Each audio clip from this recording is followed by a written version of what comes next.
Good afternoon, everyone. We're coming back on the air with more on that breaking news in Annapolis, Maryland. Police and ATF on the scene right now, and we want to listen right into authorities after a shooting at the newspaper there, the Capital Gazette newspaper. Let's listen. An ongoing investigation. We're still trying to make sure that everyone's safe, reunite people with their families, and then once the building is secure, we have a crime scene, obviously. So we anticipate this being a very long investigation. It'll be a very detailed investigation by our detectives. So I'd like to introduce first our county executive, Anne Arundel County Executive, Stephen R. Shue, to answer some questions, give you guys some updates. But again, we're going to limit questions at this time just for investigative purposes because we still have a lot of work to do. Thank you. Mr. Shue. Thank you, officer. I'm County Executive Steve Shue of Anne Arundel County. We've had a terrible shooting incident here this afternoon. There are several people who have died from this incident, and several others are injured. Those who are injured have been transported for medical care to Anne Arundel Medical Center and to Johns Hopkins Shock Trauma. Those fatalities are so sad, and I don't know what to say other than our thoughts and prayers are with them and their families, and we take comfort knowing that they are in God's embrace. The shooter is in custody and being interrogated at this time. I want to commend the public safety professionals who were very quick to the scene here within about 60 seconds. And we've had a tremendous response, not only from Anne Arundel County Police and Fire, Annapolis City Police and Fire, but also State Police, Howard County, Prince George's, several federal agencies, including FBI and ATF. I want to thank all of those agencies for their quick response and being our partners in this very unfortunate incident. I'd like to ask Governor Hogan to say a few words. Governor? I just want to say, first of all, our thoughts and prayers are with the victims and their families. And I want to thank the law enforcement professionals who responded. Our emergency response team did an incredible job. They're still doing the job right now, but the fact that they responded within 60 seconds, I want to give serious praise to Anne Arundel County and the city of Annapolis for their response, and we were here with the state agencies to back them up. We have federal agencies. It's a tragic situation. We don't have all the information yet, and we can't give all the information yet because it's an active crime scene and investigation. But we have had several fatalities and several people that are in the hospital, and we'll just leave it to the professionals to continue their ongoing investigation. Lieutenant, I know you said it's early, but can you talk to us about the number of fatalities in any ways? Is it more than two or under? Can you tell us at least any kind of numbers that you know of now? I'm going to take this opportunity to introduce our acting chief, Bill Cramp. He'll answer some questions, but again, please, it'll be very brief. We want to make sure that the information we put out is accurate.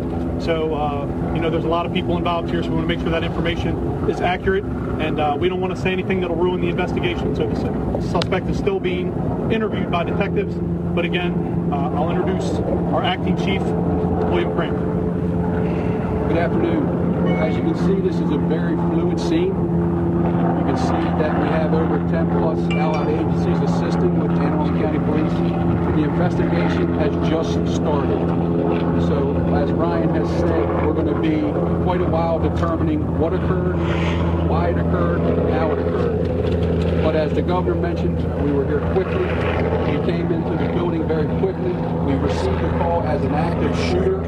We do have fatalities and we do have serious injuries. We also have many witnesses that are being interviewed, and we have an area over by Lord and Taylor that the witnesses can reunite with their families. We're asking them to contact their families so that they can come and assist them with getting home safely. As Ryan mentioned before, our Criminal Investigation Division has one person in custody. That person is at our Criminal Investigation Division down in Crownsville, and we will be speaking with that individual quite frequently and, well, shortly, I should say, and get the information. The building is secure from a tactical standpoint. That means that right now we believe that there are no other shooters in the building, but it has not been cleared from an investigative standpoint. So once the QRT and the members of a SWAT team leave the building, The investigators will go in, and then we will start the process of putting the investigation together. Does the shooter appear to be known to police or to the Capitol Gazette employees? Yeah, right now we can't confirm exactly where the shooting occurred throughout that building. The Capitol Gazette building is inside that building, along with many other businesses and doctors' offices. Do you have any numbers on casualties? Not at this point, not at this time. So, did your officers interrupt the shooting? Where did you apprehend the suspect? Our officers were on the scene very, very quickly. I think it was around 60 seconds or a minute, minute and a half. And they did engage the suspect, and that's when he was taken into custody. So it occurred very quickly. Just 1 second. That was, again, just for everybody, that was our acting chief, William Cramph, Kramph. And I'd like to introduce the mayor of Annapolis City, the city of Annapolis, Mayor Gavin Buckley. How you doing? You're watching ABC News Live coverage of a horrific scene unfolding late this afternoon in Annapolis, Maryland. Those are the authorities gathered outside the Capitol Gazette newspaper, which is located inside what appears to be some sort of a shopping plaza or mall there in the area. Authorities confirming just moments ago, we heard it from the county executive, that several people have died, in his words, several others injured, he said.